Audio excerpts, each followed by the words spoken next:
can't let nothing get in my way. I know you hear me when I pray. I know that I'm not perfect, yeah, I make mistakes. I need you to be there for me every step of the way, yeah, cause there's a blessing with my name on it. Hey, you know that I need it, Lord. Show me how to get it, Lord. I'm barely eating, Lord. Trying to feed my people, Lord, yeah, cause there's a blessing with my name on it. Ooh, hey, you know I receive it, yeah, I believe it, yeah, yeah. This year will be my year. I claim it, hey, yeah, I claim. Oh, yeah, yeah. This year will be my year. I claim it, yeah, I claim it. This year will be my year, yeah. I've been putting work in, yeah, tryna make my dreams come true. I know I get impatient, my family and my babies, they waiting on me to come through. Pressure on every level, issues I got several, trying not to settle, I wanna be successful. Good morning, good Good morning, good morning, morning. everybody. Happy Tuesday. How y'all feeling this morning? Wonderful. Great. Yeah. Terrific. Everybody's looking all great this morning. We see y'all coming in. Good morning, Mr. Doris. Good morning, Miss Patricia. Y'all already know what to do. It's Talk About It Tuesday with your girl, Terry White Hicks. But before we get into all of that, we have been asking you, in honor of season 5, to share this broadcast with 5 people. 5, okay? 5 is just a nice round number. Anybody knows me know that I like to do things in 5s and 10s, okay? So it either has to be a 5 or end in a 0. So 5 is a great number to tag people with. So that means you need to think of 5 people who you know may need the encouragement and motivation and inspiration and information and all the good stuff that we're going to give you today. Find 5 people in the recesses of your mind that are probably not awake. Go ahead and tag them. You can send this to their inbox. You can share this on your page. You can copy the link and text it to somebody now. Okay, there's so many ways to share. So you got 5 different people that you can think of to copy this link, text it to them. And guess what? Even if they're not on Facebook, you can share it on YouTube. You can share Instagram. So it's many ways, many platforms to share, because even if somebody's not on YouTube or Instagram, anybody can go to YouTube, okay? So if somebody's not on Facebook, Instagram, I think I said that right. Anyway, you can go on YouTube, copy the link, share it to people, okay? So we appreciate all the ways you share. Thank y'all so much for sharing, because it's going to be a great show today. It's always a great show every day. So make sure y'all find 5 people to share. But you all already know this season we have started something new. And so we have our health tip of the day with the one and only Regina Hutt, our resident health and wellness practitioner. So we're going to jump right on over to Regina for our health tip of the day.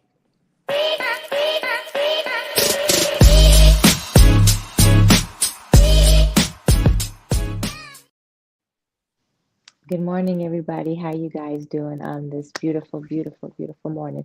I'm so happy to be here, but I'm more happy to be here to give you this health tip on today. Some of you guys may have these in your cupboard. If not, they're not hard to get or find, but it's very beneficial. Um, if you guys suffer from any irritation in the mouth, if you guys have, some of you may have a tendency to have swollen gums. Some may have history of like gingivitis, anything to that nature. Cloves and cinnamon. Okay, you can make a mouthwash, and it helps with like achy, like if you have toothaches, that really helps. It has a natural numbing to it. But it's very good for the teeth. So it's whole cloves. You can do either stick or you can do the powder form. But what you're going to do is you're going to go ahead and put it in there and you're going to boil it together. Let it sit. Put it in a bottle, mason jar bottle, I prefer. And then you know what? You rinse with that. You will thank me. Your gums will be nice and tight, and they'll be healing, and you won't have those issues that you are maybe dealing with right now. That is the health tip of today.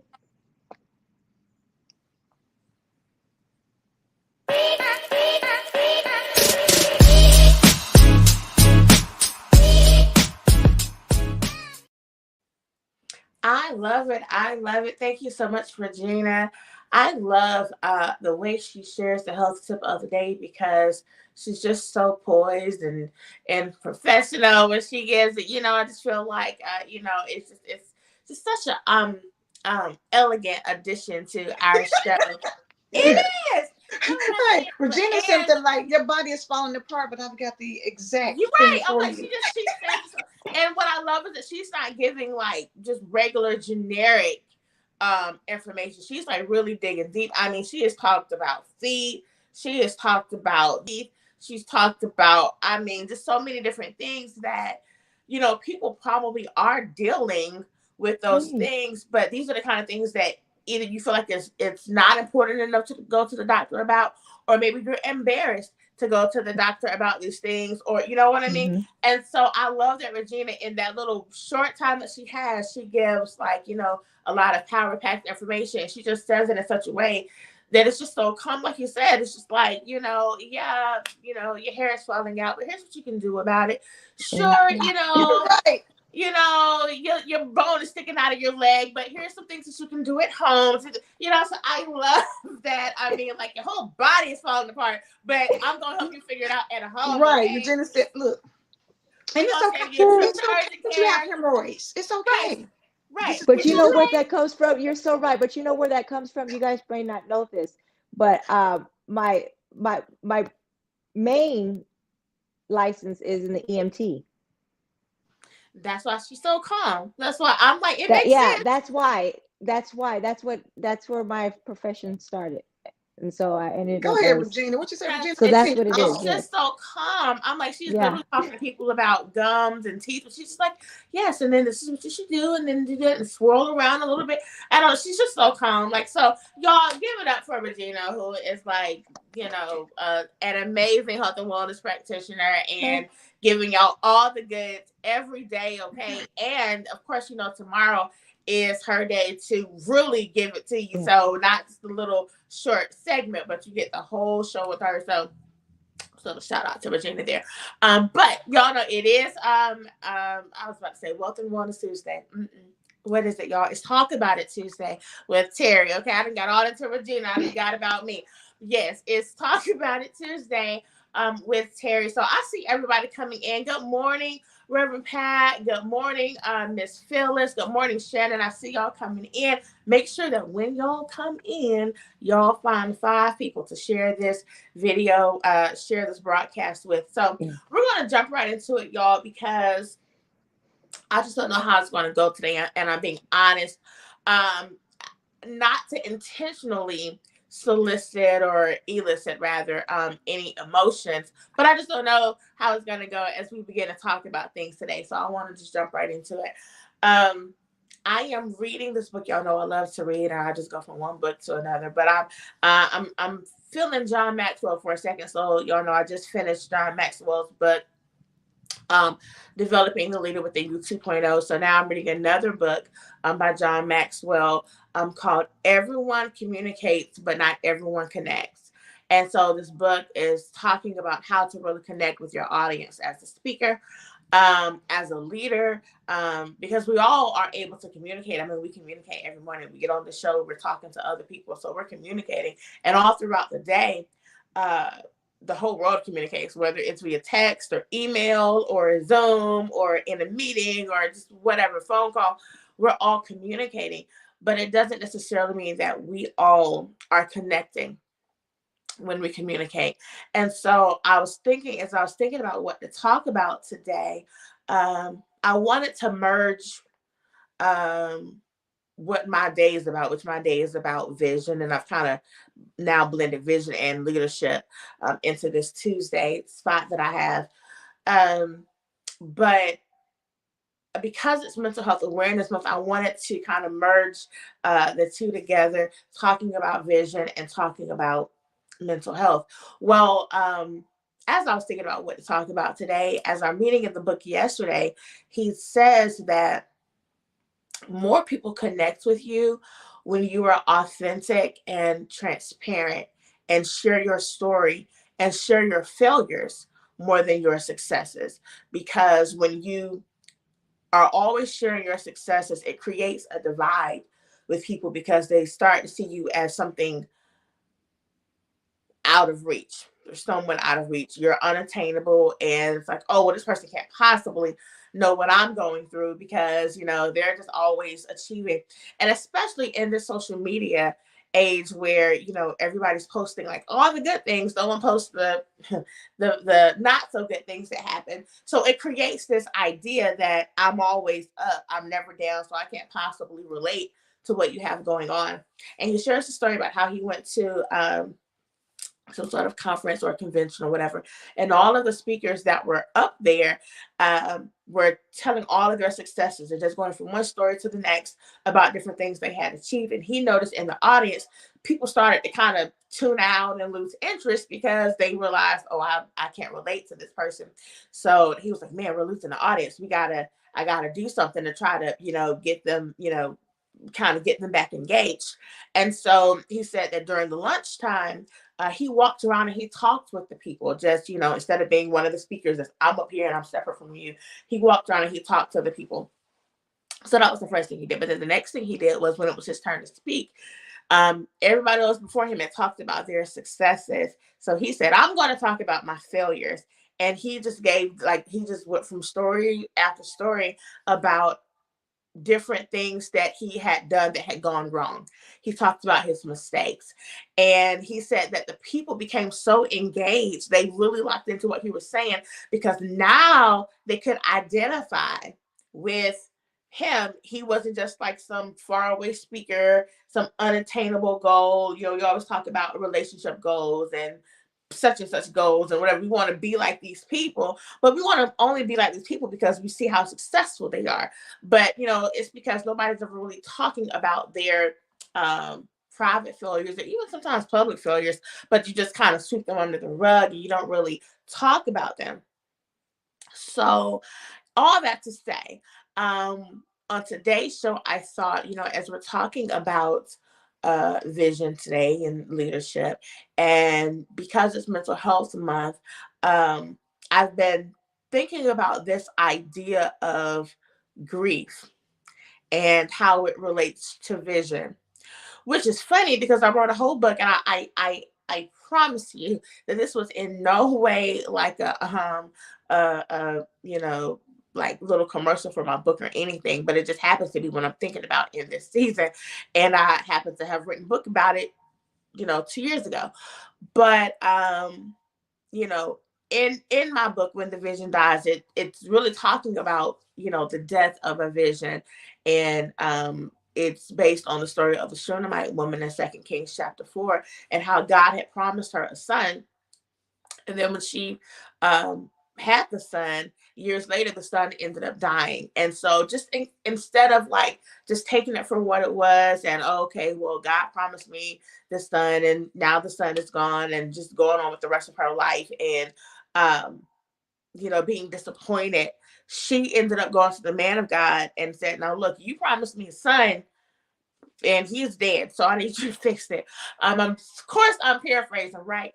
But and so I took that story and I used it to talk about things that we could do, practical things that we could do when our own visions die, when things don't work out the way we expected, when things don't work out the way we thought they would. And when we know that God has given us a vision, we know that God has given us a dream, we know that God has given us a promise, and that thing doesn't work out the way, we expected that it would. And I'm saying promise, vision, dream, but that really could be anything, y'all, whether it's, a vision for marriage or a vision, to have kids, or a vision to have this, or a promise to have, this certain position at your job, or, just whatever. Um, so anyway, I believe that we all have had our own experiences of things that, you know what, this didn't go the way I expected. And in trying to figure that out, we go through these stages of grief because uh, how many of y'all know that grief is not just for when somebody dies? You can have grief when you lose a job or when you get a new job. You can have grief when you have to move from one house to another, one state to another. You can have grief when your children go off to college. Like, it's really just the death or the ending of one thing or one season or one stage of your life going to another. And so we all grieve these different things. So all of that, this is how my mind works. Okay. So I'm putting all the pieces together. And I just happened to come across this in John Maxwell's book yesterday about, you know what, you should tell your story, be transparent. People connect with you better when you're transparent. And so I thought for today and probably for the rest of the month, honestly, because it is Mental Health Awareness Month, and that's just kind of like my thing. I enjoy talking about mental health. I enjoy learned about mental health. My background is in mental health, so I really love talking about that. But I wanted to merge it with the conversation of vision. And like I said, I just happened to have written a book about it. So I wanted us to talk today about what things in your life maybe have you grieved or are you grieving right now as it relates to vision or business or things that God's given you. Yeah, I'm asking to get like real personal today. That's why I said I don't know which way this is going to go because um, you know, I want us to share, but I want us to be transparent because the people that watch our show, um, I want them to know that, whatever things that they're going through, they watch us every morning and we're not just up and bright and cheerful because everything's always going right in our lives. We're up and bright and cheerful because we trust God even when things don't go right in our lives. And so we're like the example of how God can still use you, even when you're grieving, even when you've had these private failures, even when things don't go the way you expected, even when you're disappointed, or you're just going through life changes that may cause some elements of grief. So, all that to say, my question for you today is, because y'all know I like to have conversations. In the time we have left, what maybe one, just for the sake of time, what one scenario or situation have you experienced, as a leader, as a visionary, as a business owner, because we're all so many different things, as a mom, for you ladies, that you feel like, you know what, I just did not do that right, or that was something that I probably could have done better, or maybe I failed in that moment, and you grieved it, but then how you got past it, because of course we don't want to just stay right in the grief part. We want to talk about, we want to give them the practical things of how we move past that stage of grief. So whoever wants to jump in here and share, I know that was a It's whole lot. it's so many. It's so many. But I think I have went through a stage in my life that I'm not ashamed of anything. I'm not ashamed of anything that I have been through because God has showed me it's no reason for it because you're free. But people are not gonna realize, but I grieved being pregnant. Like that was a grief Mm, for me to be pregnant. I never wanted kids. I never wanted that kind. I never wanted to be a mother. That none of that was any part of my. People had the little babies, and I was never that child that had the little baby dolls and feed the baby.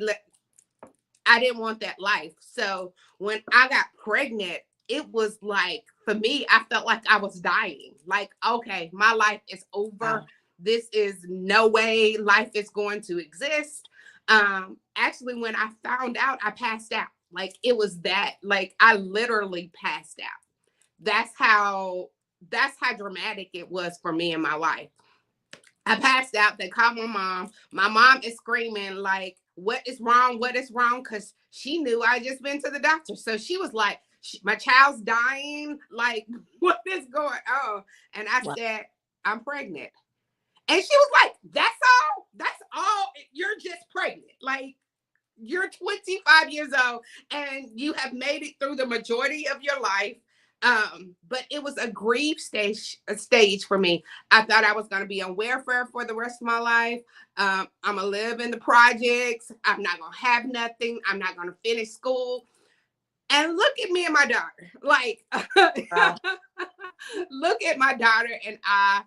hosting things together, speaking about relationships, and that was a grieve time for me.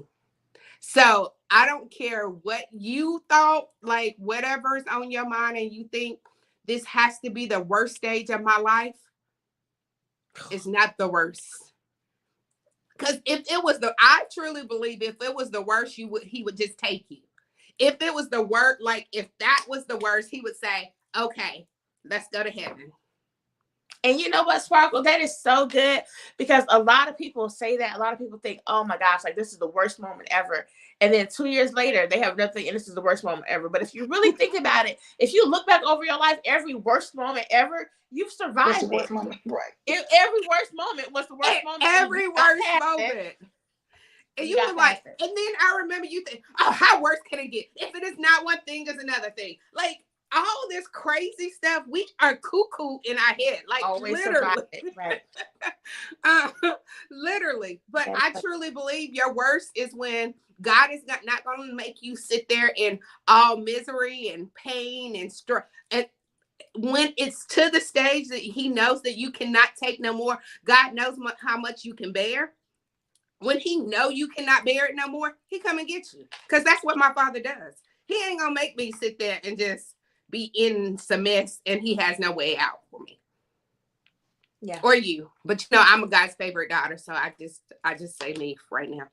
You do so well, Sparkle.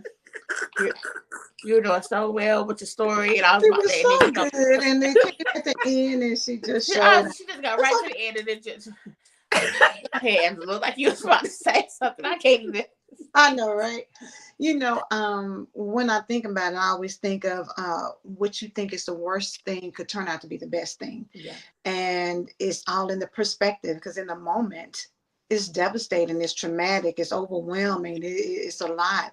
I guess for me, probably um, in the scheme of thing, I guess would be, when I got divorced because I grew up as a preacher's kid. So all my life it's been, I guess I felt expectation. So I did well in school. I got married, wasn't pregnant ahead of time like Sparkle was. So, I didn't have to worry about that. But Wait you a know what I'm saying? minute. But you know what I'm saying?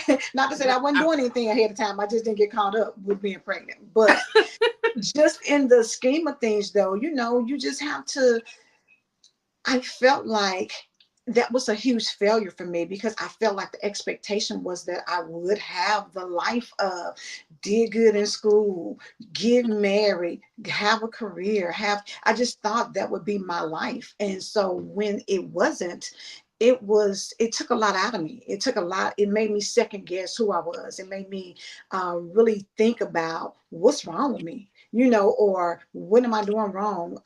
It just made me put a lot of pressure on me moving forward. And what I would probably want to tell people when you are in situations where relationships don't work out, there's nothing wrong with being single. There's nothing wrong with, moving forward in your life. And if things don't work out, that you part, at the end of the day. I mean, my ex-husband has since passed away, but up until that time, I always felt like, we were married, we were connected, and that's my family. You know what I'm saying? We have a daughter together. So with that being said, it's in the shift of how you start looking at things. So I had to kind of shift from it has nothing to do with me. Whatever happened, it had to be God's will. And if we were meant to be together, then that would have happened. And because it didn't, then I can't stay in that space. Have to move on past that and look at the lessons. What could I have done better? Where was I settling? Should I did I stay too long? And there's different things. Sometimes we stay in situations longer than we need to, Yeah. out of obligation to the expectation of what you think your life should be. You know what I'm saying? And a lot of times, and I'll say this, that living up to other people's expectations does not serve you well, nor does it honor God. Because me staying for as long as I did, I didn't do a service to God. I didn't do a service to myself. You know what I'm saying? I carried false expectations. And so I would say that when you're in situations, again, what you think may be the worst thing sometimes turns out to be the best thing. And I don't say I regret it, because I don't. But at the end of the day, all the things that happened from that period of time until now has made me a better, stronger person. It has made me, appreciative of how things happen in life, and just grateful that, I was able to go through that and come out on the other side. Because a lot of people get divorced and they break down, and they, things happen. And so for me, being able to move forward with no animosity, being able to move forward and not bash my child's father, being able to move forward and know that I'm better for the experience. And so, for me, I think everything is everything works together for your good. So you have to realize that even though it doesn't feel good, it doesn't seem good, it's not what you wanted.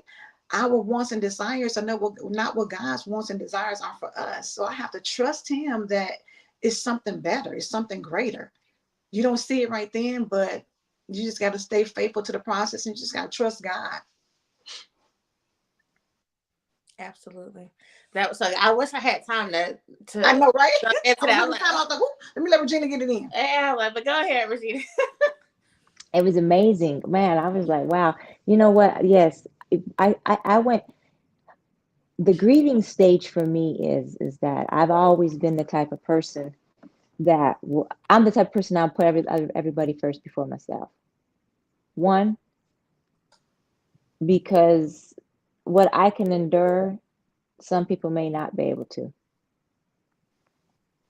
So I'm that type of person. I put myself, before, just, making sure, people taken care of.